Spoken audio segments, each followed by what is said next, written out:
A autossabotagem é um processo mental que vai nos limitar. E somos nós mesmos que criamos de forma inconsciente esse processo da autossabotagem. Sempre que existe uma oportunidade real de mudança, de crescimento pessoal, a gente vai colocar nesse lugar. Então surge uma oportunidade de crescer, de mudar, de evoluir. O nosso ego e o nosso inconsciente vão gritar.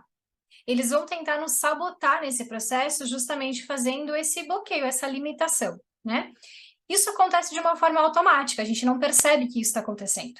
Isso acontece quando a gente está esbarrando lá nas nossas crenças inconscientes, que vão determinar até onde a gente acha que pode ou merece chegar. Então, exemplo, se uma pessoa quer prosperar, mas tem uma crença inconsciente de que ela não merece, ter uma fortuna ou que ela é incapaz de conseguir essa fortuna, essa promoção do trabalho, enfim, né? Ela vai começar a se sabotar. Então, quando ela atinge um determinado nível de prosperidade financeira, um cargo no trabalho dela, um salário, um dinheiro que ela consegue guardar, inconscientemente, ela vai criar uma maneira de perder aquilo que ela conquistou. Seja gastando demais, seja emprestando para alguém que não vai conseguir devolver esse dinheiro, seja ficando doente, seja, sei lá, tendo que gastar todo esse dinheiro, perdendo emprego e por aí vai. Quantas pessoas vocês conhecem que não conseguem guardar dinheiro? Algumas não conseguem sequer acessar o dinheiro e outras conseguem acessar o dinheiro, mas nunca veem o dinheiro. O dinheiro é só um exemplo, tá? É apenas uma área aqui da vida que eu trouxe para exemplo. Mas em todas as áreas isso acontece. Relacionamento, profissão, saúde, tudo envolve a autossabotagem. E o sentimento predominante do nosso ego qual é? Medo. Então, qualquer possibilidade de mudança, o ego reconhece aquilo como algo perigoso. Instintivamente, automaticamente, o ego vai dizer perigo e vai bloquear esse avanço. Uma mudança, qualquer mudança, ela sempre vai nos levar a algo que é desconhecido e vai tirar a gente da zona de conforto, né? Vai movimentar a gente daquele lugar que a gente está acostumado.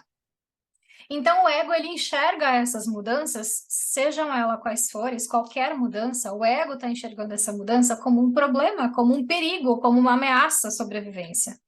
É por isso que a maioria das pessoas tem medo de encarar os desafios que uma mudança acaba trazendo, não importa, né, qual mudança seja ou qual desafio seja.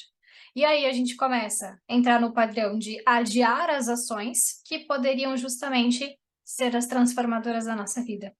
Exemplo, se alimentar melhor, deixar de fumar, deixar de beber, emagrecer, fazer uma atividade física, estudar, ler, investir em autoconhecimento e por aí vai, né? Quando a gente percebe, a gente já está lá com os dois pés no freio. E aí, isso acontece quando a gente começa a sentir preguiça, falta de energia, falta de motivação, esperando que algo externo me motive. Ah, eu não consigo assistir a aula, parece que sempre tem algo que me trava. Sim, o teu inconsciente. Ah, eu durmo e eu pego no sono. Eu não consigo ter tempo para estudar, não consigo ter tempo para me auto-aplicar o reiki ou qualquer outra técnica que você tenha.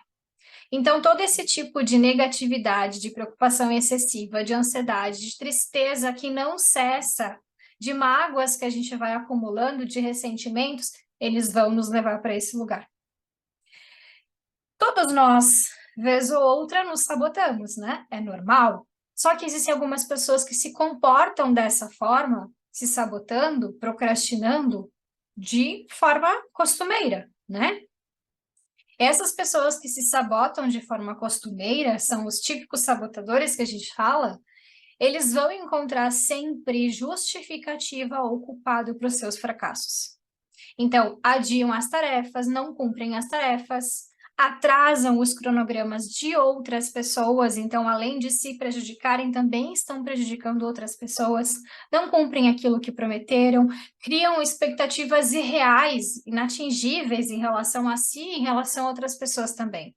Sabe aquele ditado que essa pessoa sonha demais e age de menos? Na hora que você vai conversar, a pessoa tem 1000 planos sobre o futuro, ou sobre si, ou sobre, né, situações. Mas a ação, ela não existe. Ela só está ali, vivendo nessas expectativas irreais. Normalmente, as pessoas que têm essa tendência sabotadora, elas são perfeccionistas. Elas não vão terminar nada se não tiver perfeito. Elas também não começam nada se não tiver as condições iniciais perfeitas, né? Eu só começo depois de X coisa, senão eu não posso começar. Normalmente, essas pessoas também são impulsivas e normalmente também se iludem facilmente. Então, elas acabam desistindo no meio do caminho, né? Dos seus projetos, dos seus ideais, enfim, porque elas estão delegando, de certa forma, também o poder da sua vida às outras pessoas, elas vão colocar a culpa no outro. Então, esse processo, esse comportamento dos autossabotadores, eles vão variar muito pelo sistema de crença de cada pessoa. Então, o que vai determinar esse sabotador se comporta dessa forma, esse sabotador se comporta dessa outra forma, é o sistema de crença individual de cada um, tá?